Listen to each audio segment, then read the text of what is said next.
Attendance enabled.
Okay.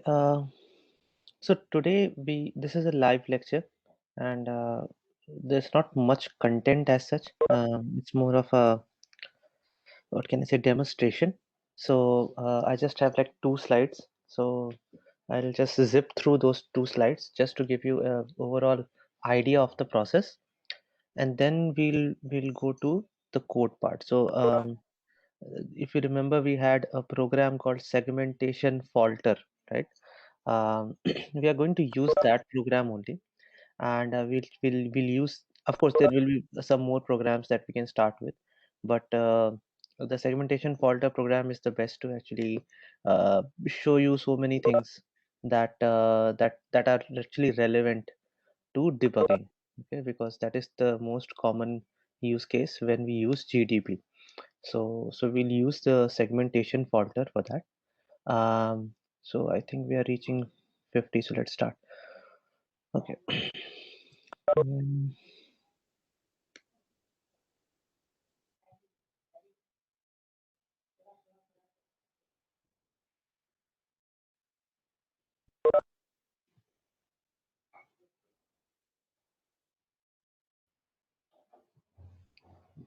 Okay, and when I when I always when I move into this kind of a mode, live lecture mode, I cannot see the chats. So if you have a question, you'll have to unmute and ask. Okay, it's only 5 minutes or so, but you know we'll uh, we'll just go through this and then we'll move to the code part. So what exactly is debugging? That is the first question, right? This is the first major question with which this lecture starts. So the idea of debugging is that let us say you have written a program, or when you actually move to industry, you'll start writing code that will be a part of larger software suites. So whenever you figure out that there is some problem, okay, there is some issue with the code, you usually use the term bug, okay, and that is why when I say that we are going to find those bugs and remove them, this process is called debugging. Okay, so there are bugs, we need to find them and remove them, so the process is called debugging. And when we perform this debugging, there are usually two use cases for which we do debugging. First is when the program is actually running fine, it's not producing any errors, or it is not uh, you know exiting unexpectedly, but the results that you are getting, they are not as per your expectations. I think most of you may have actually seen this, especially in the beginning of your course. You may have written some code, you thought it meant this, but it actually meant something else.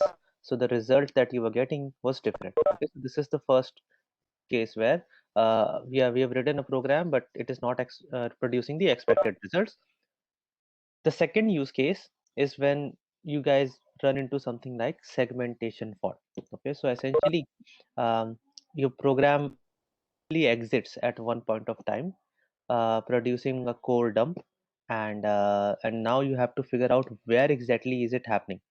So these are the two most common use cases where we use debugging.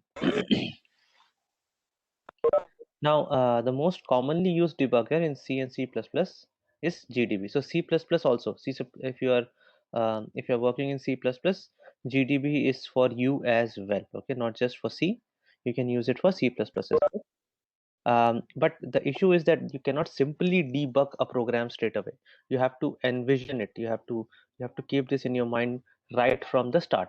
Why? Because we what we really do is we debug a particular executable, right? So you remember that when you do gcc x.c, a file called a.out is produced, right? And that a.out is the executable file. You execute it, you run it, and that executable, it is that gets debugged by gdb, right? So a gdb, it doesn't seek a .c or .c++ file. It seeks an executable file. Okay, and then you can run the executable in a debugging mode. So this information, you can understand that GDB has no way to figure out what program did you use to create this executable, right? So if you want GDB to be able to use that information, you need that to be included at the time of compilation and linking of the program. So how do you compile and link the programs? You basically do it using GCC, or if you are talking about C++, it is G++. There is a switch -g that you must include in your compilation command, something like this: gcc -g. Okay, you have to give -g here, and then rest is all that you guys have already done.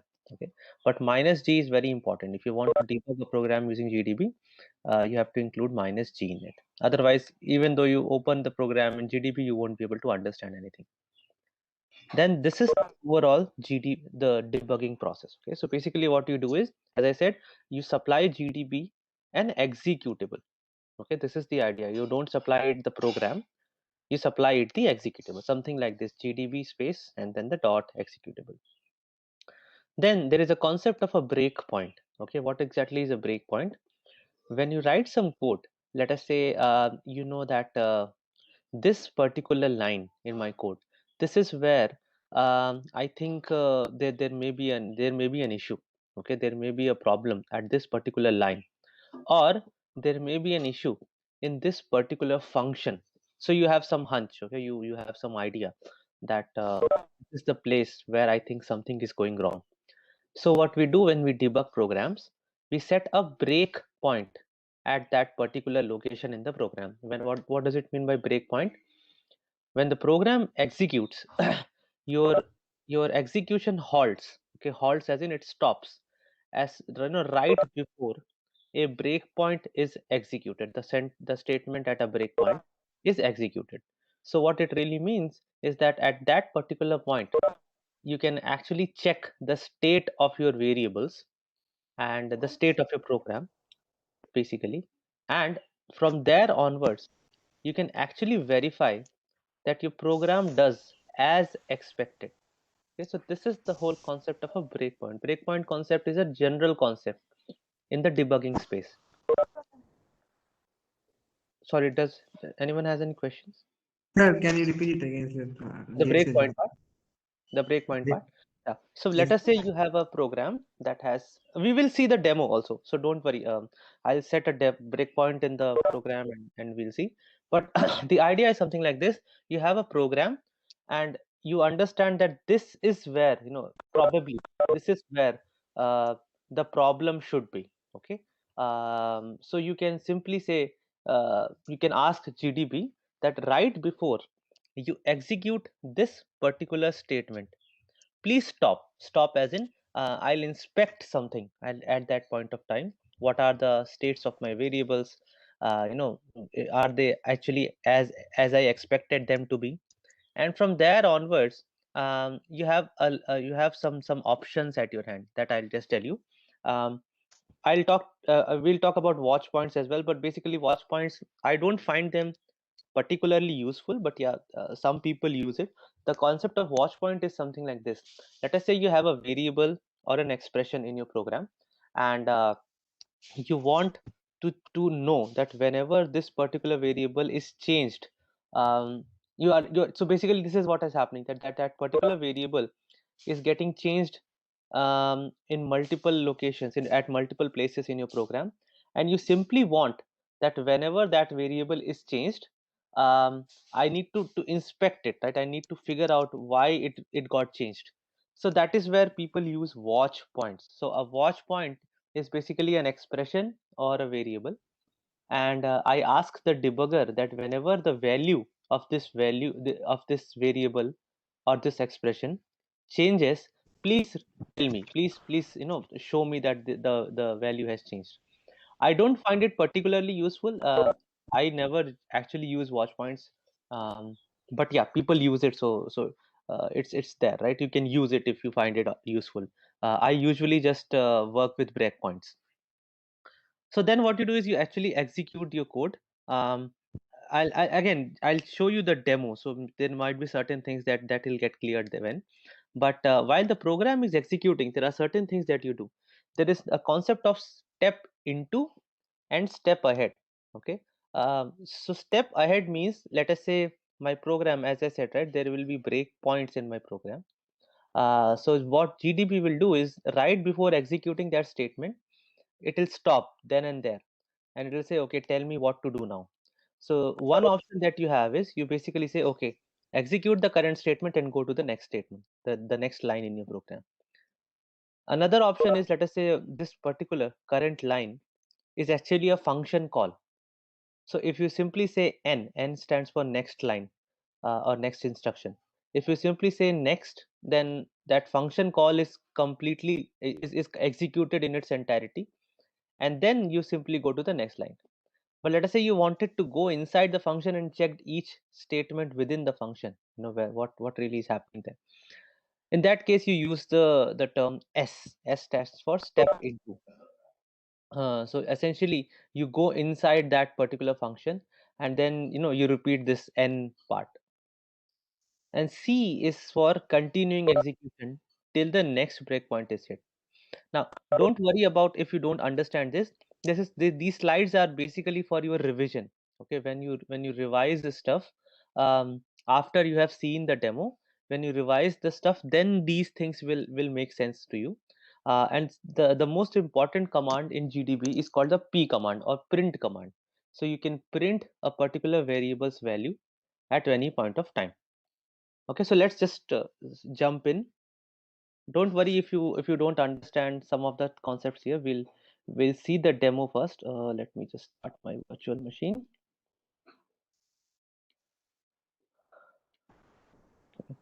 Starting.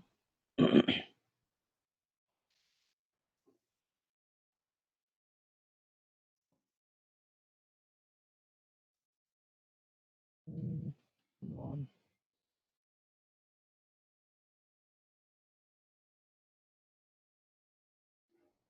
Just a minute. It is taking a little more time.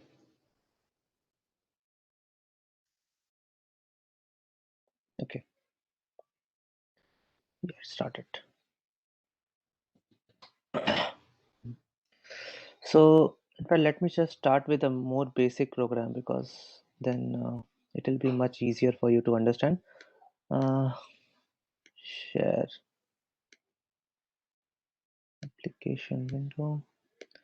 So, is my virtual machine visible to you all? Yes. Yes, Okay, sir. okay, great. Yes, sir.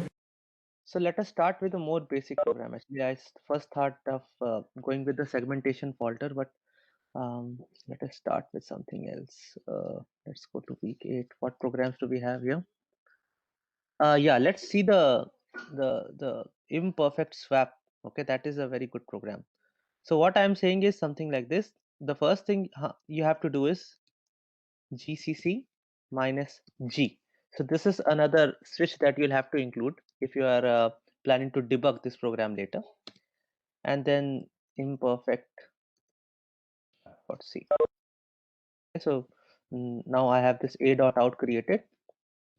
Now what I do is like this. Instead of so one way to do run your code is like this, right? You simply run it and then it produces the output. Now I'm going to run it via GDB. Something like this will appear on your screen. Okay, certain things will appear here. Don't worry, there are, you don't have to worry much. And by the way, I should have also included the, if you want any help at any point of time, just type help.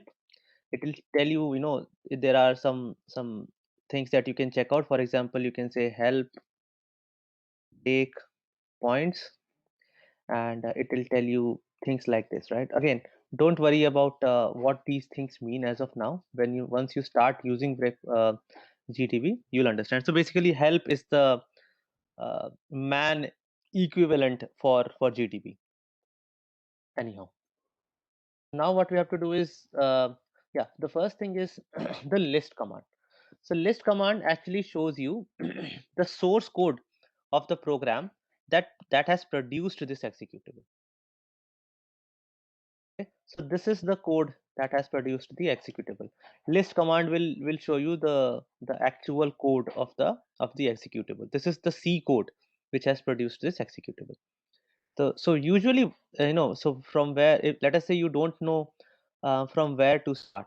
The first thing is you have to pick a break point where, so I can actually, for example, can you see my mouse pointer as well? Yes, sir. Yes, sir. Okay. Okay. So one thing that you can do is you can put a breakpoint right before the imperfect swap. Because let us say you don't understand why imperfect swap does not work. Okay. So one way to do it is that I'll put a breakpoint here. Okay. So this is line number 24 in my program. This is line number, by the way. Okay. So what I do is something like this: break 24. Break stands for, any questions? Okay. So break stands for breakpoint. Okay. So I have asked GDB that I am setting a breakpoint at line number 24. Okay. So what it means, I'll tell you. But basically the idea is right before this statement is executed, line number 24, GDB will halt the execution, and it will allow me to do certain things. What it will allow me, let we'll have a look. But before I start the debugging, I have to run the code. Okay. To run the code, I simply type run. What happened when I said run?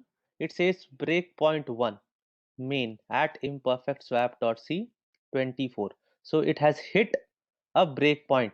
Okay, and that breakpoint is at line number 24 in the file called imperfectswap.c. So this is what it says. Okay, so currently what it means is my in some ways my program counter is here. Okay, right before executing this statement, GDB has stopped. So these statements, they have been executed actually, and you can see it here.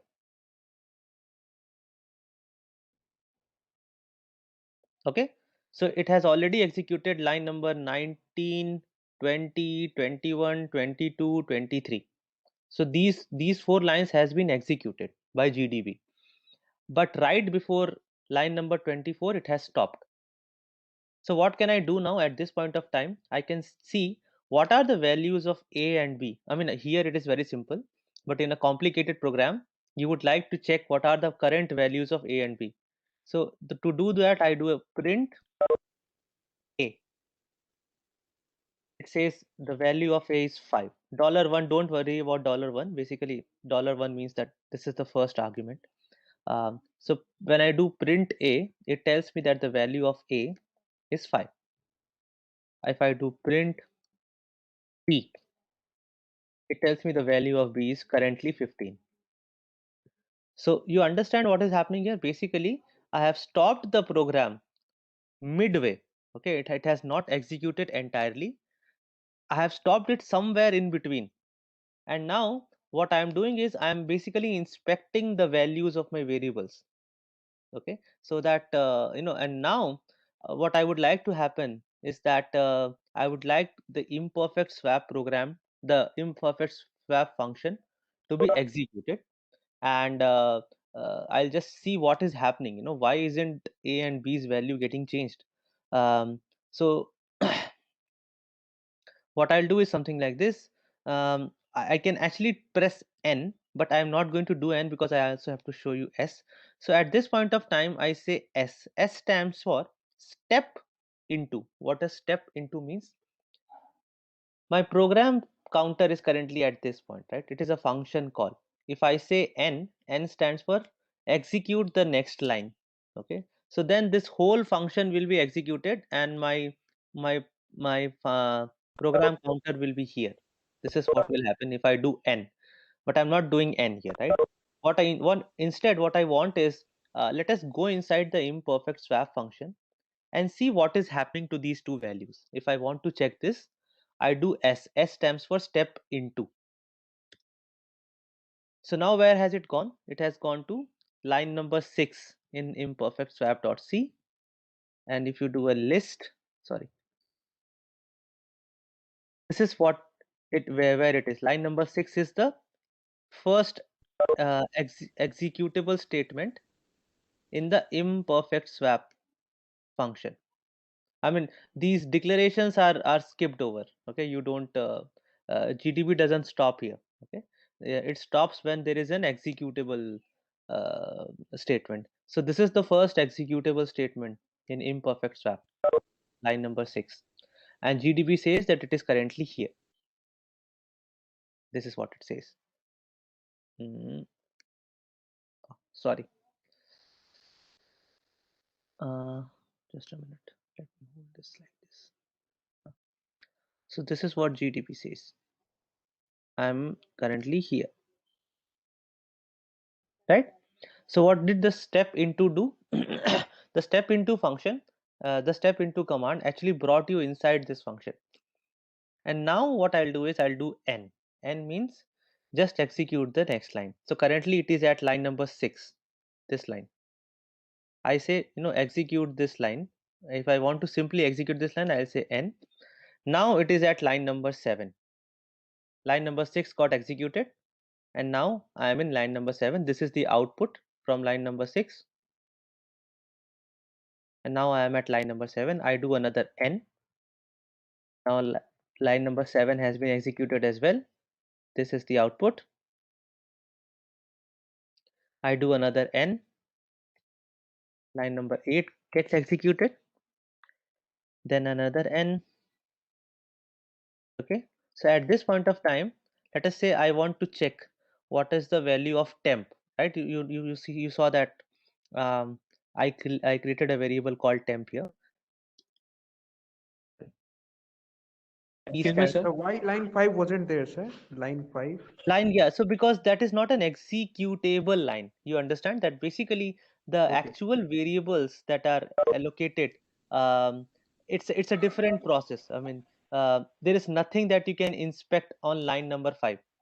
The only it is not a line that can change the state of your program. That is why, because there is no assignment here. If I had written int Excuse temp, if I had written int temp equal to 5, for example, then it would have stopped there. But just int temp, it is creating some space in the memory. So there is really nothing that is going to change anything. So it's like this: the actual statements which create variables, they are not really I mean, they are not of interest to us. Basically, it is these statements like these that is which can actually change the state of the program. That is where we stop. Okay, so that is I mean, this statement is just creating a variable. That is what. So that is why it didn't stop there. Okay. But sir, how printf Mhm. can change the state of a program? How printf can? Change the state of a program. It I is just I yeah, printing the output. I could have written an expression here. I could have written printf %d I plus plus, something like this. You get it? I plus plus will change the state of I, right? Okay, sir. Yeah, that is why. Uh, okay, so if I do p temp, you can see that it has some garbage value. That is what we know, right? That variables, if you don't initialize them, they have some garbage values. So that is what currently temp is, and we are at line number 10 right now in the program. So where it says temp equal to a. So let us execute this. I do n, then n gets executed. That the line number 10 gets executed. Now if you check the value of temp, it is 5, and that is exactly the value of a. P is a Sir, shortcut for print. sir, what would how would we print if temp was an array or vector? Yeah, so that would be temp like this, temp 0 or temp 1, like this. Okay, we If you will just, have to give the index. yeah, index. If you just type p temp, it will show you the address. It will But not sir, show you what the if we value. wanted all the values in the array? All values you cannot do like this. You'll have to. You can only check So, because. Go ahead. so we can use with pointers to like this. We can declare point. We can print pointers Yeah, you can like print pointers, string. but the idea is the print command can only print value for a single variable. So if you have an array, you cannot print all the values in the array by just one print command. The print command can only print value of one single variable. Does that make sense? Okay, sir.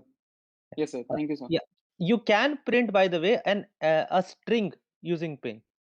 Okay, again, string is an exception. You understand, right? That character arrays are kind of an exception. So if you just do something like p str, right, where str is a character array that has been which has been delimited by that /0 character, then you can do pstr, that will work. But if arr, for example, is an integer array, you cannot do parr. Parr will just show you the address. It will not show you the values of all the indices. Okay, so string is an exception. That is the only thing that you should know. You can print a character array like a string, and that is the same thing, right? A character array uh, can can also be treated like a string. So that is the same thing here. GDB can also treat a character array like a string, but in general, you cannot print all the values inside an array. And by the way, P stands for the shortcut for print. Now let us Okay, sir. execute the next Okay, it says b equal to temp. Again, you can just run it and check p temp or pb, whatever you call it. Okay? So now you can see everything that is happening here like this. Okay, after the last statement has been executed, where does it go back? It goes back to line number 25. So the function call, by the way, you can check it. The function call was at line number 24. So this is what we just did. If at this point of time I had simply pressed n, then the whole function would have been executed and I would have gone to line number 25. Okay, but now what I did, I actually stepped into the function. I checked all the I executed the function also line by line, and then I am back into the calling function. I am now at line number 25. And so if you do this, this basically says so essentially your program has completed the execution. So this was a very simple example where what we did, we actually created a breakpoint. You can also create, by the way, let me start. Uh, what is the So why it is showing line number 344 after the program has ended? so this is a so basically what happens is who actually called this particular program? It was called through an operating system mechanism, right? So I told you that basically main is another program, and it's another function that gets called through a particular uh, to a particular mechanism. So all these things, these this library is from where the main was called. So you don't have to worry about it, right? Basically, at this point of time, your program has executed, and these things are coming from those libraries which executed your program. So you don't have to worry about this part. Okay, sir. Okay. Any any questions till now about the overall debugging process? So can you also share the uh, screenshots of the command that you used? Sorry, your voice was breaking. What should I share? Sir, the screenshot of the terminal window in which you have used the commands So for this is all debugging. getting recorded now. You will get the lecture. Sir, we can do GDB in Visual Code as well, na? Other IDEs. Pardon? Sorry, your So we voice. can do debugging process Yeah. in You can do debugging. Yeah. So basically, what happens is, uh, usually they actually use something like GDB in the background. But and the concepts are exactly the same for debugging. That is exactly how debugging works. You put breakpoints, you execute the code, then as soon as a breakpoint is hit, your program halts. At that point of time, you have a number of things on your hand. You can print variable values. You can go inside a function and check what exactly is it doing. Um, so basically from here onwards you have a number of options, and based on what you really want to debug, you can use these options at hand. Okay, so now whenever your program is doing something erratic, this is something that you can do. And by the way, that D stands for delete all the breakpoints. Another way to put a breakpoint, if let us say you don't want to, if you don't know from where to start, you can also give the name of a function at which the breakpoint is hit. So here let me say break main. So what break main means is you have it, the program will hit the first statement in the main itself. So the first statement in the main, there itself the program will start. So when I do run or R, this is what happens. Basically it gets stopped at line number 19. This is line number 19. And now you can see, guys, that here, even though I am doing, if I had simply written int a comma b, then GDB would have skipped this. But here I am changing the state as well. I am also assigning a value. Okay, so here GDB has stopped. Do you understand why it did not stop at int temp, but it has stopped at int a equal to 5, b equal to 15? Because here I am changing the state. Got it? So Yes, sir. so now you can see something like this. Yeah, because currently A and B has not yet been. So this is the issue. Now I cannot break it into two. Like, um, uh, it will be executed in its entirety, right? So I'll first have to do n. I was just planning to see if I can show you the garbage values with A and B, but here I cannot show it to you. Now I can do this. Sorry, I think it will be A comma B or something like that. Yeah, I forgot even. So I think you can use comma, but okay, at least this one works. This much I remember, that one variable at a time you can use like this. Okay, so yeah, so this is another way that you can do it. You can also do something like break. What is that name of that function? Imperfect swap, right? So you can also do something like this. And breakpoints can also be set once you have started executing. So you can do something like break imperfect swap. So another breakpoint has been hit. Now I do. Yeah, by the way, now let us say I am at this particular point. I am at line number what? 20. And I want to keep executing till another breakpoint is hit, right? So I don't really want to do n. I just say, okay, execute until you go inside imperfect swap. If I want to do that, I simply say C. C stands for continue. Continue means you have stopped. Sorry, GDB, you have stopped at this point, but just continue the execution from here onwards without asking me. If I say continue, what happens is that it will keep on executing until it reaches another breakpoint. So you can have multiple breakpoints in a program. That is another idea, right? Not just one breakpoint, but multiple breakpoints in a program. So this is what happened. The first breakpoint is at line number 19, the beginning of main. And the second breakpoint is at line number 6 now, okay, the beginning of this imperfect swap function. Okay, so now it has hit this, and if I do another C, C stands for continue, the shortcut for continue. Now the whole program has executed, and now I am out. Okay. Okay, and by the way, you can see that it says exited normally, right?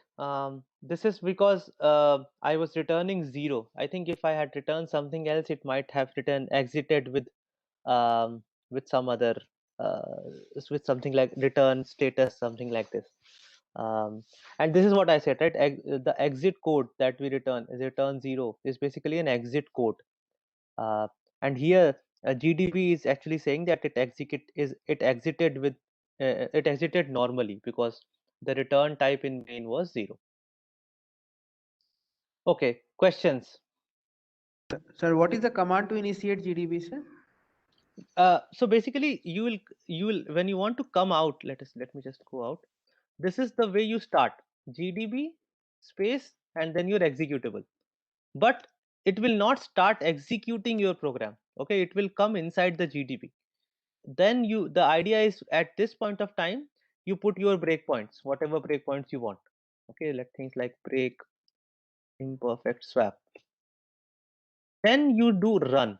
Run means now execute my code. Run, or the short form is R. And then the program starts executing, and now it has hit a breakpoint. At this point of time, you can use the print command, P command, to check out different values. You can also see the current location where the code is executing by doing list or L, simply L. Okay, so it will show you that the current execution point is line number 6, and this is the code at this point of time. Okay, so so this is the overall debugging process. Questions? Excuse me, sir. Yeah. Sir, you used S command to step into imperfect swap, na? Mm-hmm. So, Yeah. sir, if we have 2 or 3 functions, how we can step into a particular function? Yeah, so let us say imperfect swap was calling another function. Let us say ABC. Then at that point of time, you go. In fact, let me just This is a good question. Let me just see if I have that recursion program. Where exactly would that be? What week was it? Uh, is it week 7? Functions. Yeah, factorial with recursion. Now let us check this one out. I'll have to give minus g.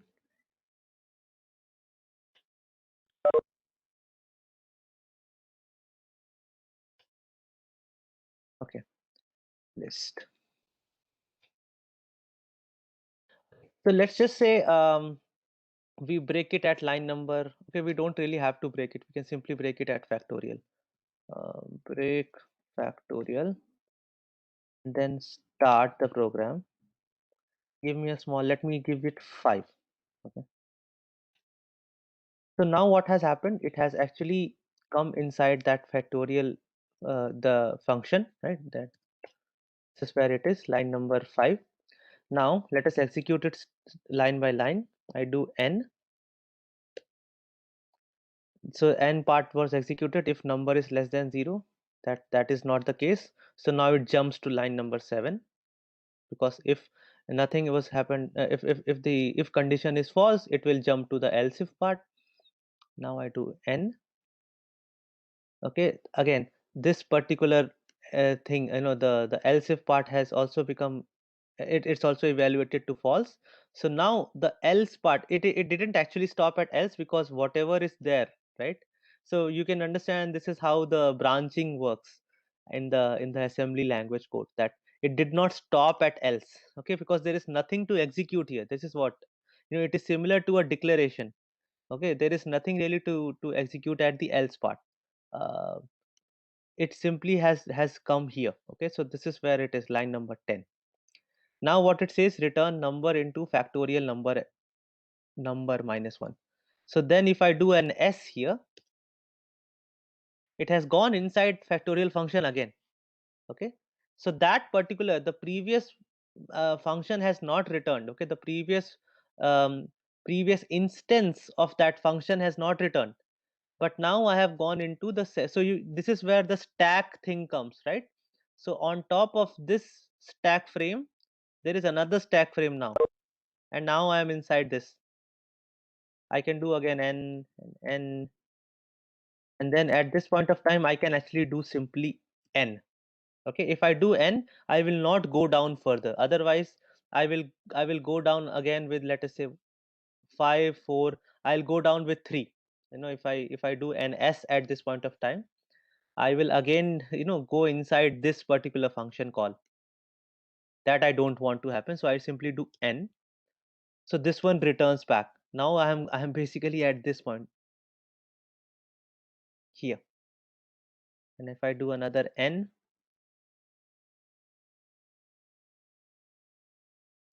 even I am getting confused. Because the problem is I have set a breakpoint with factorial. So even if I try to do an n, it will not help, because the idea is probably this was a very poor choice to show you. You will get so much confused. Let me figure out another function, another program. Do you guys remember where we called some function from another function? Any program, any example program? Uh, where could we have done it? Hmm. Uh, Let me just type a simple program. Okay.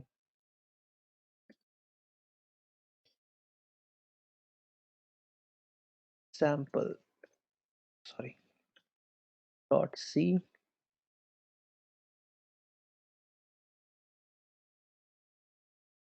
Let's call it void F1.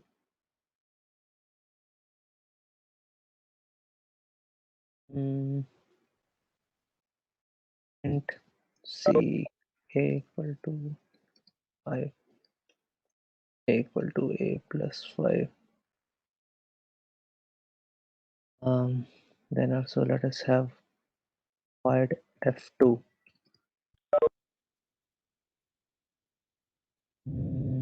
This one let us say int P equal to b plus 5 like this, and here I do f2 okay, and f1. Let me say return 1. Let us see what GDB says. gcc minus g sample dot c dot slash gdb dot slash a dot out. Okay, break main, run. This is the whole code, right? Let us just add. So we are currently at line number 13 here. I say S. Now we are at line number 7 here. I say N. I say another N, and then I do another S. So where has it gone now? It has gone to line number 3 here. So now basically there are 3 stack frames right now. There is one stack frame for main, there is one stack frame for f1, and there is one stack frame for f2. Okay, so this is what happens when you use S. You keep on going inside the next stack frame. So I am currently at line number 3 here. So now if I do N, it gets executed. Now this is going to return, my function is going to return. It returns back. I am now back at line number 10 here. Okay, so f1 has also will now return, and now I am back at main. I am at return 1.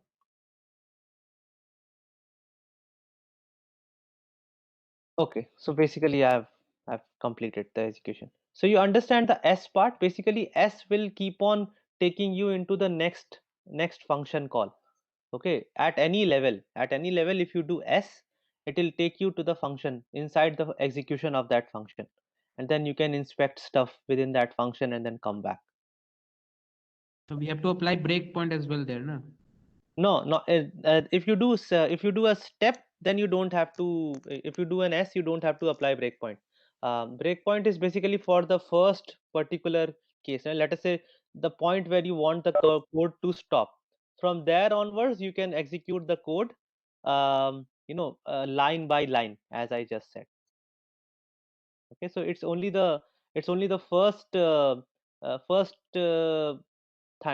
you have to stop the execution somewhere. For that you use this breakpoint. Once you have actually stopped, then you can do whatever you want. You can actually do step into, you can do step ahead, whatever you want, that is fine. Okay, so it is only for the first iteration. Okay. But in the C program, you have not included the header file. Then how is the program working? That is because I don't need any printf. If I needed a printf, I would have included stdio. Stdio is basically standard input output. If you are not doing any standard input output, you don't need stdio. Okay, because I'm neither taking any input in this program, nor am I taking any outputs. Okay, you got this point. This is why Yes, I sir. don't need stdio. Yes, sir. Any other queries? So this is basically the overall debugging process. Um, you will actually have to see how you can use it, right? I mean, there is a it's basically, I mean, um, it is context specific. How can you use GDB? It is context specific. You will have to figure out how GDB can be helpful for you. But I wanted to show you the basic debugging. This is how the basic debugging works, and now you can basically use it the way you want. Any questions now? Sir, in the int main program, you are returning 1 to the operating system, so the program should not work. I mean, it should give an error No, that it will work. It will always work. The only thing is that I'm just flagging. I'm just saying that the returned value is not 0. Okay. In fact, let me just check out what happens. I should have actually uh, run it like this. See, this is what it says. Exited with code 01. When I was returning 0, it said exited with code. A program exited normally. That is the term it had written, right? Now it says exited with code 01. It has not written normally. That is the only idea. If you return 0, the caller of your program knows that everything went fine. If you return anything else other than 0, then the caller assumes that something happened. It doesn't know what happened. Okay, so it is simply telling me that it exited with code 01, but it is not, it is not telling you what happened. Maybe it is fine, maybe it is not fine. Okay. okay, sir, we can return a negative integer any also. any non-zero number. Okay, and then that is not considered as normal. Normal is only 0. Okay. Does this applies only in int functions? No, this is about main. The last thing, right? This return code, this is about main. Main always returns an integer. That is the idea. We've had this discussion, We right? cannot. Even if No, sir. Go We ahead. cannot use this for other functions. You use what? So say we can use this for f2, the void f1 and f2. No, use what? I mean, what are you talking So, about? sir, when we continue this, we cannot use the See, same code you're for. saying the Yes, sir. continue code, right? No, continue Continue. is basically keep on executing till you hit the next breakpoint. It could be across multiple functions. It doesn't matter. But unless your execution hits another breakpoint, the code will continue executing. This is what C means. Okay, Okay. sir. Okay. Okay, sir. Yes, sir. Okay, guys. So if we need to give input, let's say I'm using scanf, then We gave na the value of number for the factorial function. It will execute scanf as it is here, right? I mean, I gave a value for that number in the factorial function. Um, where is it? Give a small positive integer. It asked me, I gave the input. Okay. Okay, guys. Just a minute. Mm, Hmm. So as of now, we are now going to have a small surprise quiz for you guys. This is the link to the quiz. Open it up. You get 7 minutes of time to uh, do this quiz. I'll just open it up, but before you start, um, you get 7 plus 1 minute. Basically, you are supposed to submit it in 7 minutes. I will give at max 1 more minute with penalty, a penalty of 2 marks for submission. So I don't want to hear my internet was poor. I cannot submit. I'm giving you one extra minute straight away. So this will start at 10:54 in my clock, and it will end at 10, what is it, 6 plus 1 plus 2. So I will switch off at 11:02. Okay, so open it up. I am going to open the quiz. Sir, it is saying that it is no longer expecting the. Now refresh it. I had kept the questions closed. Now open it. It'll show you the question.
So we have to submit now, sir. Hello. You can always submit. I mean, it's the maximum you get is up to 1102. Okay, sir.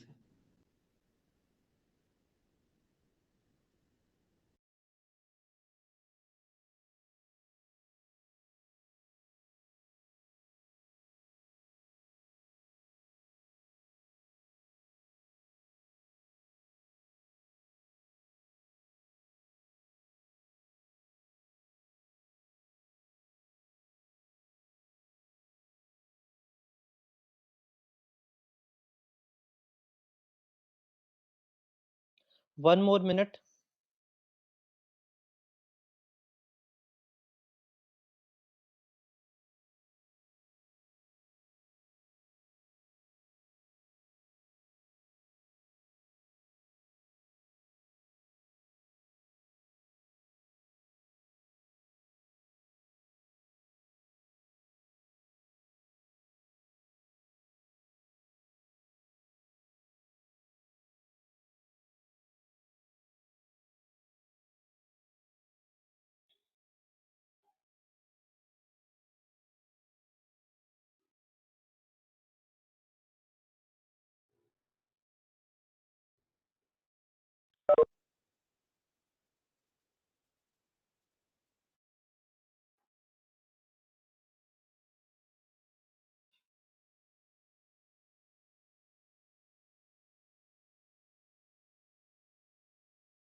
So I'm switching off the responses, guys. And by the way, yeah, let us discuss this question. Irrespective of whether it is a minus or thing, it will still be less than 10, right? What can it produce? 0, 1, 2, 3, 4, or -1, -2, -3, -4. You understand, Tejas? Yes, sir. Actually, I saw b equals 5 and I read that as less than 5. Sorry, that was my bad. Yeah, right. So it will be always less than 0. 4 negatives and 4 positives and 1 0, right? Yes, sir. Okay. So uh, by the way, I've switched off responses. So if you're still working on it, if you're still working on it, there is no point. So you can simply stop. Yeah. So I have 80 responses as of now, and I was just checking that I have 101 attendances and 80 responses. So this was most of a kind of a last minute thing that I decided that let me see how many people actually attend the lectures.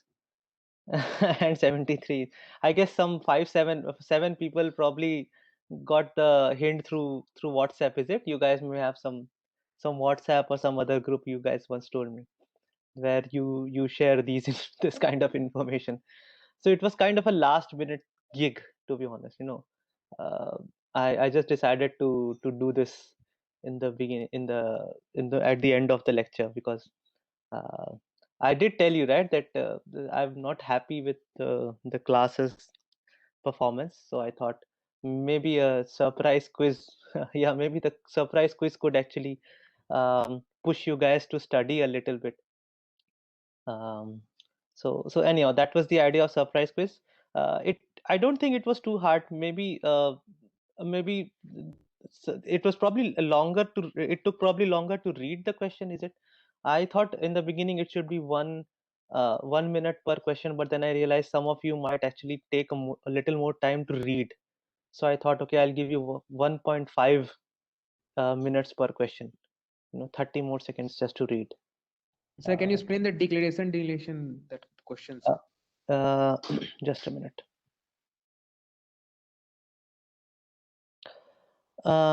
Yeah, so this is very simple concept.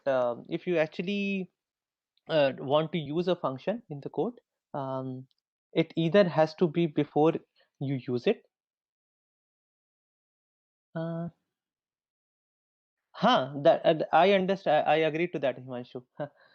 Usually it has dropped down to 50 or something. Okay. So and Hello? yeah, go ahead. So in Java, it is not necessary to Yeah, declare in a Java it is function. not. Yeah, it is in Java. It is not necessary. In C it is. Okay. In fact, I made sure I first ran the code in my compiler at least. So there is at least one version of GCC. Maybe if you are using a very advanced GCC version, it could not be that. It could be different. But I can say that because I'm using Ubuntu 18.04, at least a couple of years back, I can say that this was true. So I hope it is true. But do tell me if there is any GCC which allows you to which Now, sir, it just shows a warning, no error. yeah, and that is why I included in the question, I guess. Um, the function still compiles without warnings. Okay. Yeah, so that is the idea that if you have to even remove the warning. If you want to remove the warning, what you should do. Okay, this is the idea that you have to simply either give a declaration at the before using the function, or you define the function before you use it. That is as simple as that. Okay. So sorry guys, you have another class. I'm sorry, you can go. Sorry. Sir, you're explaining that question, sir. That is what declaration part, that if you want to use a function, either put a declaration before you use it, or you put a you define the function before it's used, then you don't need a declaration. I said that is stack one, sir. Size. Acha, there is some other question you are saying. Size one, sir. 10, 10, 10, 10, 20, 10, 15. See, actually the 10, 10, 10, 15. Sir, Acha, location. that one. Okay. Yes. Oh, that is memory address. ha. So that is simple pointer arithmetic, guys. If a particular missed that, sir. Sorry. So that is like 5. Your structure size is 5 bytes, right? 4 for the int and 1 for the char. So that is 5 bytes. So Sorry, sir. where I get that. I missed that. Okay. Okay, guys. I suppose character to be integer, sir. Oh, okay. It's okay. So now you understand, right? The question. Okay, sir. It was very simple question. Yes, sir. Sir, can you explain you deleted the declaration of a custom function from a C program? Question. That is the point, right? Basically, if what I know, if let us say you've created a function, right? In that case, let us say that f1 and f2 that I created for the example today. These are the functions that I created, custom functions. If I call and you could see that I had to put f2 before f1. If I had simply declared f2 after f1, then I would have been required to give a declaration for it. That is the idea, that you should put a function's declaration before its use, or you have to define the function itself before its use. That is the idea. We have seen this, right? I mean, during the functions thing. When do you use declarations and when you don't? The cases where you do not require an explicit declaration, you simply define it before you use it. Okay, that is the same part. Okay, so let's break. You have another class. I'm sorry, and please say sorry to Indra ma'am from my side. Bye. Sir, we don't have class. Acha, you don't have a class today? Sir, after this we have a break of 2 hours. Oh, okay, okay. Thank you, Okay, sir. so then, yeah, thank you, thank you. I was feeling guilty that I took up someone else's time. Okay, guys, bye.